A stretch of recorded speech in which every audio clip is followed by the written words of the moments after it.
Assalamualaikum warahmatullahi wabarakatuh. Waalaikumsalam warahmatullahi wabarakatuh. Alhamdulillahilladzi anzala ayatihi ibratan lil mu'minin. Asyhadu an la ilaha illallah wahdahu la syarika lah wa huwal haqqul mubin. Wa asyhadu anna Muhammadan abduhu wa rasuluhu sayyidul anbiya'i wa mursalin. Allahumma shalli wa sallim ala sayyidina Muhammadin wa ala alihi wa sahbihi ajma'in. Amma ba'd. Hadratul mukarramin wabil khusus al-mukarram wal mukhtaram Habibuna al-mahbub Habib Hasan Ja'far bin Abdurrahman al-Jufri, al-mukarram wal mukhtaram Kiai Haji Nasim Gani, al-mukarram wal mukhtaram Kiai Haji Badri, al-mukarram Bapak Ketua RW 5 Bapak Haji Dr. Andes Toha Mansur, al-mukarram Bapak RT kita Bapak RT 10 Bapak Slamet Sukimo, al-mukarram para amil kita Ustadz Abdurrahim, Ustadz Adi, Bapak Amil Misan, al-mukarram Ustadz Udin Ali, al-mukarram yang membacakan maulid tadi Ustadz Murhadi, kori kita Al-Ustadz Khairul Anwar, tokoh masyarakat kita Bapak Haji Wardoyo, Bapak Haji Alek, Bapak Haji Asmawi, seluruh hadirin hadirat, para ustadzat, para asatidzat, para tokoh, para sesepuh, para haji, alim ulama, seluruh hadirin peringatan Maulid Nabi yang insya Allah semuanya dimuliakan oleh Allah Subhanahu wa Ta'ala. Tidak henti-hentinya kita mengucapkan syukur alhamdulillah hingga malam hari ini Allah masih memberikan kesehatan pada kita semua, nikmat iman dan Islam, sehingga kita bisa hadir di majlis yang mulia ini. Sholawat beriring salam semoga senantiasa tercurah kepada junjungan kita, Nabi kita Nabi Muhammad SAW beserta keluarga, para sahabat dan juga para pengikutnya yang istiqomah ila yaumil qiyamah. Hadirin sekalian, timing atau waktu masalah kebuli sekarang berada di tangan saya, hadirin sekalian. Habib udah tahu aja bocorannya ada kebuli.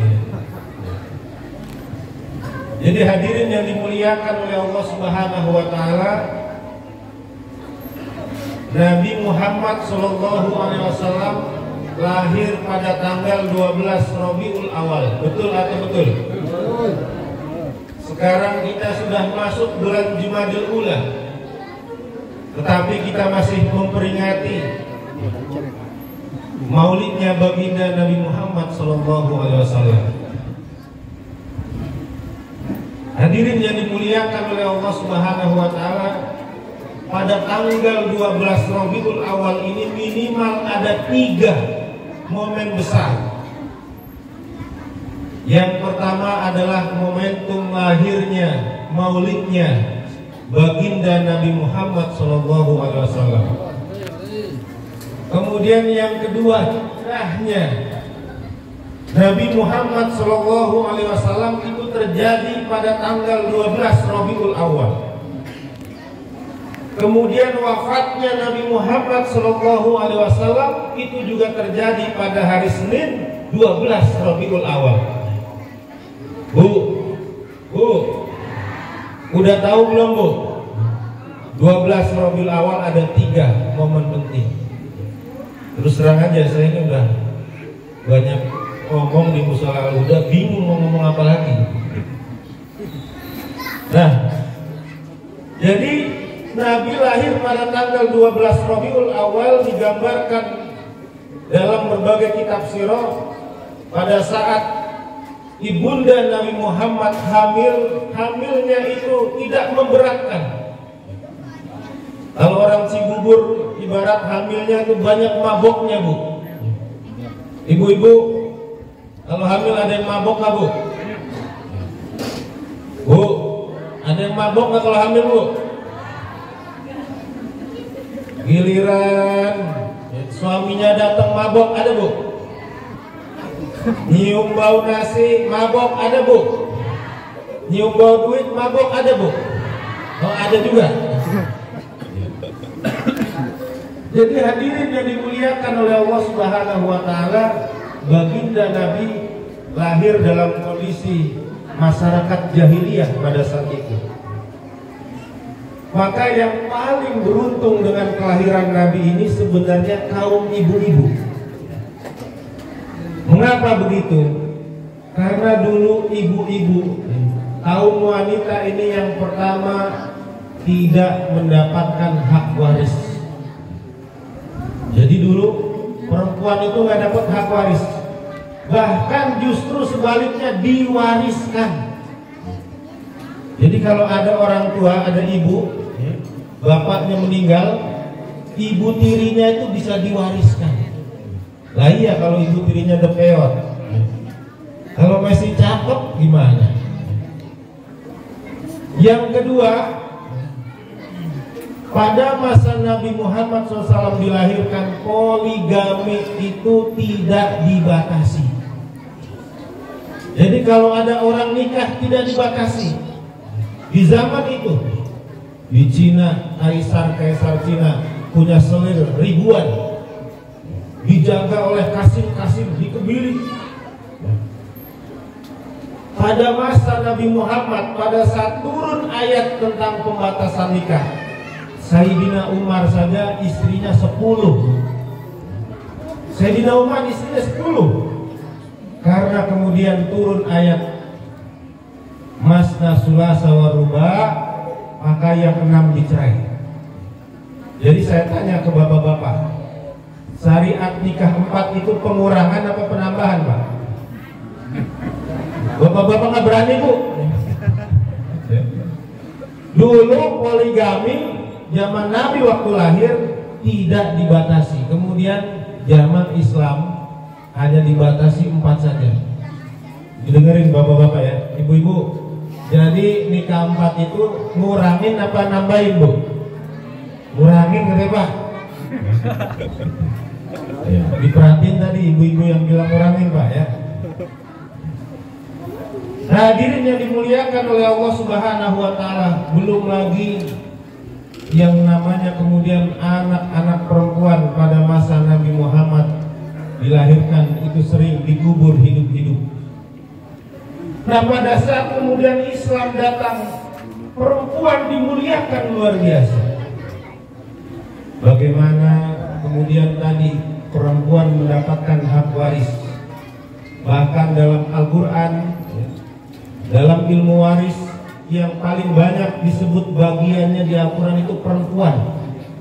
Ini yang jarang nih disampaikan. Yang ada biasanya ilmu waris tidak adil. Kenapa? Karena perempuan dapat setengah dari laki-laki. Padahal faktanya di Al-Quran yang paling disebut banyak dapat hak waris itu ashabul furud, itu perempuan. Jadi anakan perempuan apa laki-laki, Bu? Anakan perempuan. Kemudian apalagi? Pepatah Arab yang mengatakan al-ummu madrasatul ula. Ibu itu sekolah pertama buat anaknya tidak dihapus pada saat Islam kemudian datang.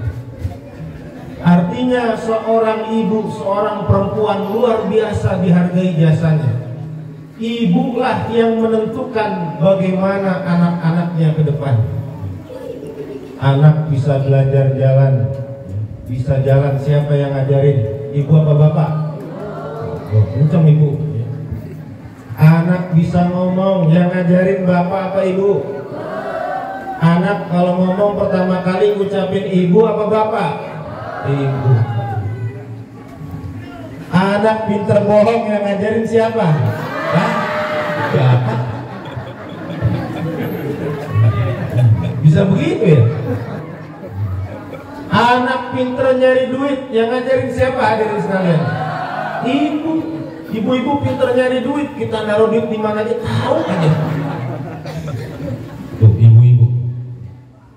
Jadi hadirin yang dimuliakan oleh Allah Subhanahu wa taala, kemudian muncul dalam Islam ulama-ulama dari kalangan perempuan. Bu, udah tahu belum ulama-ulama dari kalangan perempuan?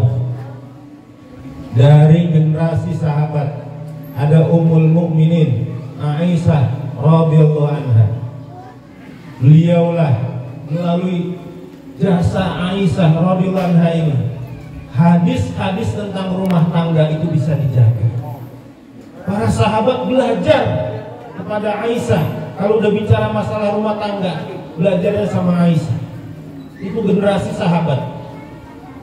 Generasi berikutnya pada masa Imam Syafi'i, di Mesir itu ada ulama ahli hadis wanita namanya Sayyidah Nafisah.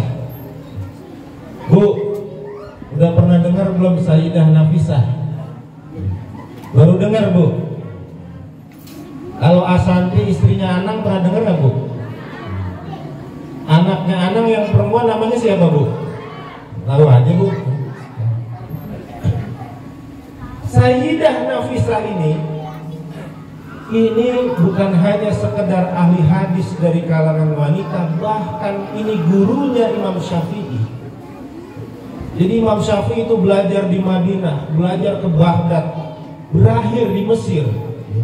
Beliau mendapatkan banyak hadis-hadis baru dari seorang ulama hadis dari wanita namanya Sayyidah Nafisah.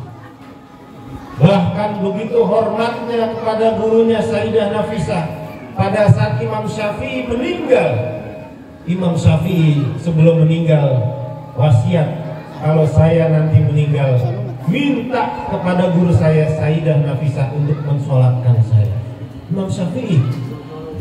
Jadi Imam Syafi'i itu setelah disolatkan di rumahnya, jenazahnya dibawa menuju kuburan, itu dimampirin dulu ke rumahnya Sayyidah Nafisah, disolatkan oleh gurunya Sayyidah Nafisah. Luar biasa. Kemudian di generasi berikutnya ada yang namanya Rabi'atul Adawiyah. Ibu-ibu pernah dengar bu? Rabi'atul Adawiyah, sufi dari kalangan wanita. Kalau dia doa, dia buka sejadahnya, makanan, perhiasan ada bu. Ibu-ibu ada yang pernah doa begitu? Kalau begitu bapaknya gak usah kerja ya bu. Dia buka sejadah, ada emas dan sebagainya. Jadi ini adalah momentum yang pertama, yaitu 12 Rabiul Awal adalah momentum kelahiran baginda Nabi Muhammad SAW. Momentum yang kedua adalah momentum hijrahnya Nabi Muhammad SAW. Singkat kata, setelah Nabi lahir, kemudian Nabi diangkat menjadi Nabi. Nabi berjuang di Mekah. Orang-orang Mekah memusuhi Nabi, tidak mau menerima dakwah Nabi. Maka Nabi memutuskan hijrah ke Yasrib yang kemudian disebut dengan Madinah. Di malam hijrah, di akhir bulan Safar, Nabi mau keluar rumah. Rumahnya dikepung sama orang-orang Quraisy. Orang-orang Quraisy saat itu ingin membunuh Nabi.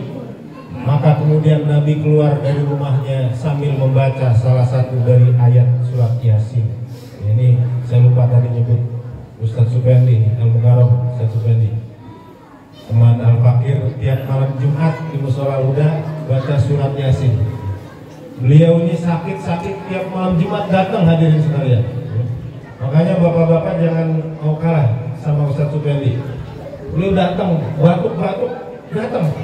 Tapi giliran baca hati, batuknya hilang. Luar biasa nih. Hadirin yang dimuliakan oleh Allah Subhanahu wa taala, di malam Nabi dikepung rumahnya itu, Nabi keluar membaca salah satu dari surat Yasin. Wa ja'alna min baini aydihim sadda wa min khalfihim sadda fa abshaynahum fa hum la yubsirun. Nabi keluar rumahnya dikepung. Kami jadikan di hadapan mereka penghalang, di belakang mereka penghalang. Kami buat mereka tidak bisa melihat. Kami tutupi penglihatan mereka dan kami buat mereka tidak bisa melihat. Sehingga Nabi pada saat keluar rumah itu, orang-orang Quraisy yang ingin membunuh Nabi kemudian tidak bisa melihat Nabi, lolos dari orang-orang Quraisy. Nah ini biasanya ada yang suka ngamalin kalau lagi razia polisi. Jadi razia polisi gimana caranya ini? Ayat itu. Wa ja'alna min baini aydihim sadda wa min khalfihim sadda fa amshaynahum fa hum la yubsirun. Nyalain lampu motor, dipastikan SIM dan selalu dibawa. Insya Allah selamat dari razia polisi. Kemudian hadirin yang dimuliakan oleh Allah Subhanahu wa taala, dalam kitab Ar-Rahiqul Maktum dijelaskan Nabi Shallallahu alaihi wasallam pada saat di Madinah itu menjadi kepala negara. Kepala negara. Dalam kitab Ar-Rahiqul Maktum jelas disebut dengan istilah Raisud Daulah, kepala negara. Mohon maaf Bapak RW, Bapak RT ya. Karena ada yang mengatakan Nabi Muhammad itu di Madinah hanya sekelas RW, sekelas RT. Karena tidak mungkin Nabi Muhammad itu hanya sekelas RW kemudian bisa menghadapi yang namanya bangsa Romawi pada saat itu. Ibaratnya kemarin perang Ukraina lawan Rusia. Tidak mungkin kemudian ya, Rusia atau Ukraina itu melawan salah satu RW di Cibubur. Jadi hadirin yang dimuliakan oleh Allah Subhanahu wa taala, Nabi membuktikan mengirim para sahabat namanya perang Mu'tah menghadapi pasukan Romawi. Dikirim pasukan itu jumlahnya 3.000. Tapi kemudian apa yang terjadi pada saat di perbatasan Romawi? Mereka mendapatkan kabar pasukan Romawi jumlahnya 100.000. Ditambah Kaisar saat itu Heraklius sedang datang membawa pasukan 100.000, sehingga pasukan Romawi jumlahnya 200.000. Kaum muslimin saat itu pasukan jumlahnya 3.000. Apa yang terjadi? Karena 3.000 lawan 200.000, para sahabat kemudian bermusyawarah, kita mau maju perang terus atau kita kirim surat ke Rasulullah? Kali aja Rasulullah mau ngasih pasukan tambahan, atau kita pulang aja karena udah gak seimbang. 3.000 lawan 200.000. Ibu-ibu sekalian, kalau kira-kira bapak-bapak berada di zaman itu, berangkat perang 3.000 orang lawan 200.000, kira-kira ibu-ibu bilang ke bapak-bapak, maju terus Pak atau terus mundur? Maju apa mundur Bu? Hadirin sekalian, para sahabat saat itu lumayan bergeming dengan pasukan Romawi yang 200.000. Namun kemudian seorang Abdullah bin Rawahah kemudian mengatakan, ini justru yang kita cari. Kita selama ini mencari syahid, lalu ngapain udah di depan mata kita pulang? Maka kemudian mereka putuskan perang melawan pasukan Romawi. Panglima pertama Zaid bin Harisah gugur, panglima kedua Ja'far bin Abu Thalib gugur, panglima yang ketiga Abdullah bin Rawahah pada saat mau maju mengambil bendera perang, dia ragu untuk mengambil bendera perang. Sampai-sampai dia menasihati jiwanya sendiri, jangan sampai dia ragu untuk mati syahid. Maka kemudian dia maju ke medan perang dan kemudian dia mati syahid. Sehingga Nabi menceritakan, padahal pasukan Mu'tah belum pulang, Nabi mengatakan panglima-panglima Mu'tah saat ini singgasananya sudah ada di surga. Mereka berada di surga, tetapi singgasananya Abdullah bin Rawahah, singgasananya miring. Hadirin sekalian, kata Nabi, singgasananya Abdullah bin Rawahah miring. Kenapa hadirin sekalian? karena pada saat mau maju dia sempat ragu-ragu. Makanya hadirin sekalian, kalau kita mau berjuang, kita berislam, berdakwah, berjuang untuk Islam, jangan ragu-ragu. Kalau bapak-bapak mau berangkat ngapain bu? Jangan ragu-ragu, jangan tanggung-tanggung. Kita lihat tokoh masyarakat kita, Bapak Slamet Sukimo, Bapak Haji ini semoga doa, amin. Bagaimana dedikasi beliau untuk masyarakat di sekitar kita. Makanya kemarin calonnya calon tunggal. Ini jadi politik RT gitu. Ya. Artinya memang tidak bisa dipungkiri. Orang bisa melihat bagaimana sebuah perjuangan itu tidak boleh tanggung-tanggung. Maka begitu juga kita pada saat beragama, jangan ada keraguan sedikit pun. Jangan tanggung-tanggung, insya Allah pahalanya full. Tetapi seorang sahabat Abdullah bin Rawahah, pada saat dia sempat ragu saja pada saat maju ke medan perang, kemudian singgasananya miring, hadirin sekalian. Masih mending alhamdulillah masuk surga walaupun singgasananya miring. Dua momen ini saja yang Al-Fakir bisa sampaikan dalam mau'izah hasanah ini, yaitu lahirnya Nabi dan hijrahnya Nabi. Tetapi ada tambahan hadirin sekalian yang perlu kita pelajari dari aktivitas Nabi, amalnya Nabi. Di mana Nabi pada saat beliau beramal, beliau melakukan dua hal. Yang pertama adalah amal zahir. Amal apa bu? Amal zahir. Amal apa bapak-bapak? Amal zahir. Yang kedua amal batin. Amal apa ibu-ibu? Amal batin. Ada amal zahir, ada amal batin. Amal zahir itu yang nampak. Bagaimana Nabi hijrah, beliau berupaya hijrah dengan segenap kemampuannya. Tetapi ada amal batin, ada kekuatan batin, di mana Nabi berdoa, di mana Nabi kemudian membaca ayat, berzikir dan sebagainya. Hadirin yang dimuliakan oleh Allah Subhanahu wa taala, saat ini kita berada di zaman penuh dengan kematerialismean.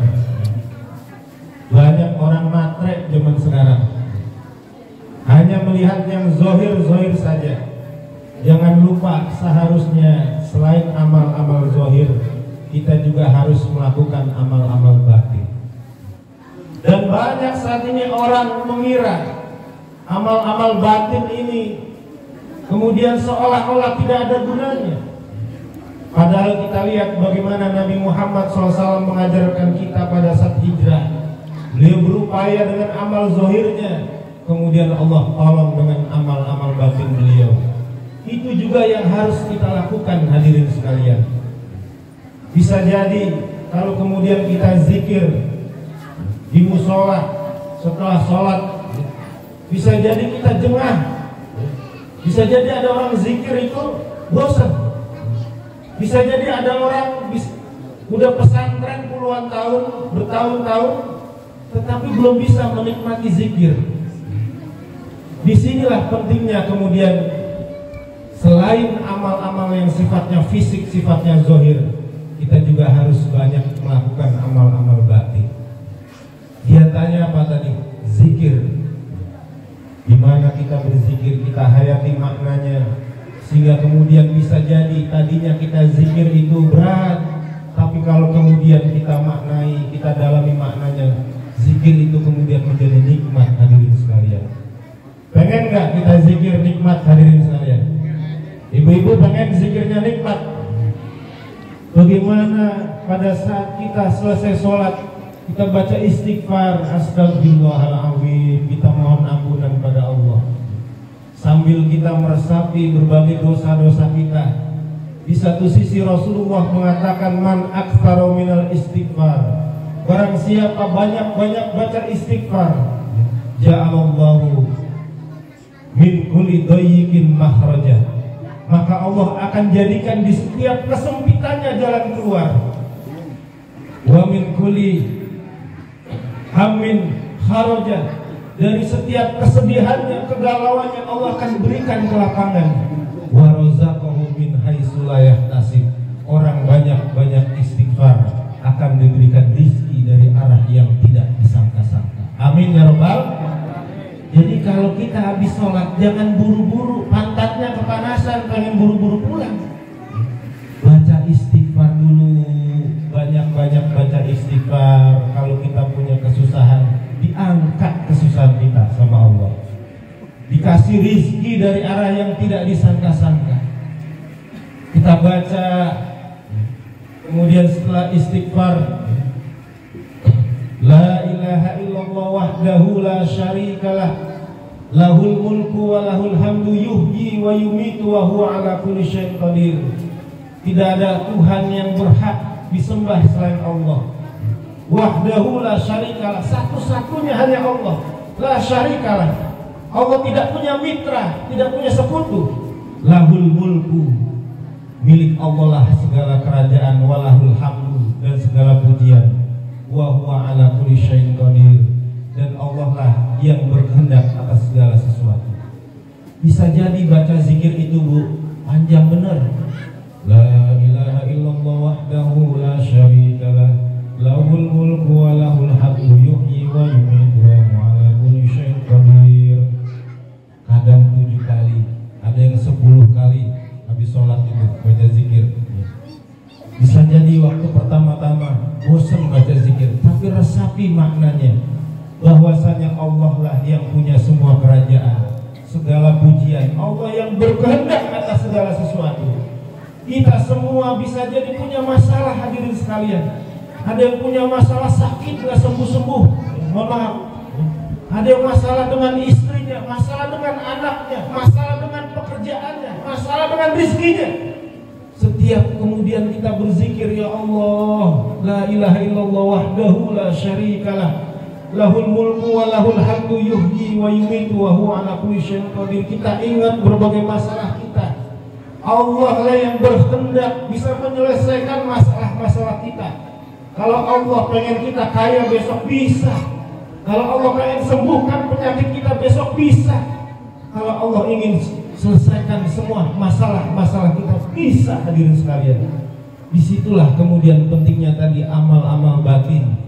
Tidak cukup kita mengandalkan amal-amal fisik kita, tapi juga jangan lupa amal-amal batin kita dengan berzikir, dengan berdoa pada Allah Subhanahu wa taala. Mudah-mudahan itu kemudian memberikan kekuatan, Allah menurunkan pertolongannya pada kita semua.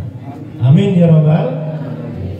Adapun amal-amal zahir, yaitu berupa syariat yang kita lakukan, tidak ada jalan lain, maka kita harus hadir di majelis ilmu.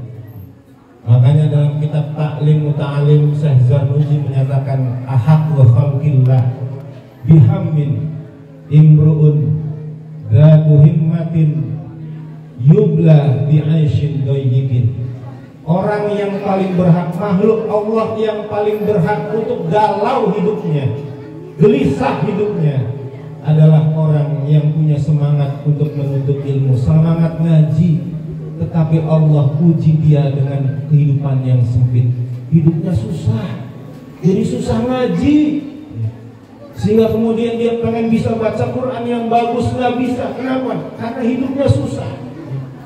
Dia harus nyari duit, dengan begitu susahnya akhirnya susah ngaji. Kata Syekh Zarnuji, orang yang paling berhak galau itu orang yang begitu. Jadi kalau ada orang yang waktunya luang, duitnya banyak, malas ngaji, ini orang gak pantas, kata Syekh Zarnuji. Jadi kalau ada orang duitnya banyak, dikasih rezeki lancar, mohon maaf, baca Al-Quran goblok, itu tidak pantas, hadirin sekalian.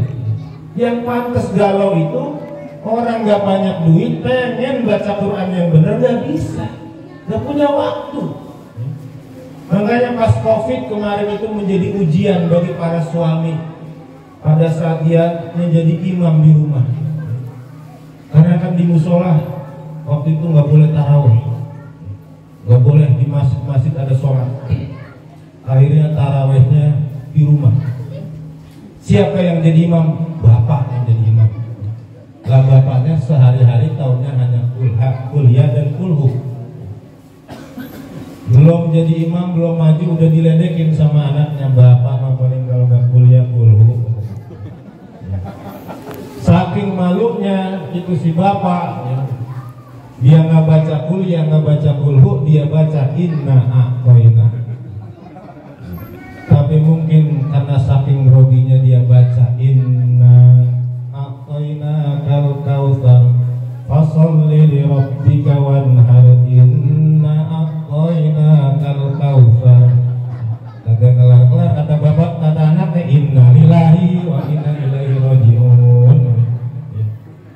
Jadi hadirin yang dimuliakan oleh Allah Subhanahu wa taala, kalau kita punya banyak waktu, kita dikasih rezeki sama Allah, bentuk syukur kita pada Allah hadir di majelis ini. Kemudian adapun amal-amal batin tadi tidak ada jalan lain. Ngumpul di tempat-tempat banyak zikir. Gak usah susah-susah lu. Bapak-bapak sekalian, tiap habis sholat di musola, di masjid itu zikir. Maka selesai sholat jangan buru-buru pulang. Zikir dulu, istighfar tadi, baca zikir, Allahumma anta salam. Jangan mikir Allahumma lantas jalan mulu. Jadi baca zikir, dan itu sunnah. Dan main-main hadisnya Bukhari. Di bawah kolong langit ini tidak ada yang lebih sahih wahyunya Allah selain sahih Bukhari. Dalam hadis riwayat Bukhari dari Ibnu Abbas radhiyallahu anhuma, beliau mengatakan inna raf'a sauti fi zikri hina sarafan nasa fil maktubah kana ala ahdi Rasulillah sallallahu alaihi wasallam. Sesungguhnya meninggikan suara, mengeraskan suara pada saat berzikir ketika orang-orang selesai sholat itu ada pada masa Nabi sallallahu alaihi wasallam. Sehingga kalau kita zikir selesai sholat suaranya kencang, itu bagian dari sunnah. Al-Alamah Syekh Taqiyuddin An-Nabhani rahimahullah dalam kitabnya Ahkamus Shalah bahkan beliau jelaskan ini menjadi dalil sunnahnya zikir dengan suara keras baik di dalam sholat yang sirriyah maupun sholat jahriyah. Sehingga kemudian ibu-ibu kalau bapak-bapaknya sholat di musola bilang jangan buru-buru pulang Pak, zikir dulu supaya dapat kekuatan batin, ngarepin aktivitas-aktivitas fisik, stres kita. Pandemi nggak kelar-kelar, giliran pandemi udah mulai kelar, udah ngerancang bisnis, jembatan Cibubur ditutup. Oh iya, saya nanya tukang ketoprak, Bang, ini gimana Kang? Jembatan Cibubur ditutup. Udah kayak COVID dong. Wah ini malah lebih parah dari COVID katanya. Stres gitu. Kalau kita ngarepin amalan-amalan fisik kita, rencana-rencana hitungan-hitungan kita hadirin sekalian bisa stres gitu. Seringkali rencana-rencana kita gagal. Maka jangan lupa kita berzikir, kita doa pada Allah Subhanahu wa taala. Mudah-mudahan dengan begitu kita bisa mencontoh baginda Nabi. Jelas di satu sisi beliau melakukan amalan fisik, amalan yang terlihat, beliau juga melakukan amalan batin yang dengan amalan-amalan itu insya Allah kita semua kalau mencontoh Nabi Muhammad akan diberikan pertolongan oleh Allah Subhanahu wa taala. Itu saja yang bisa Al-Fakir sampaikan. Mudah-mudahan bisa bermanfaat bagi para jamaah sekalian. Kurang lebihnya mohon maaf. Wallahul muwaffiq ila aqwamit thoriq. Wassalamualaikum warahmatullahi wabarakatuh.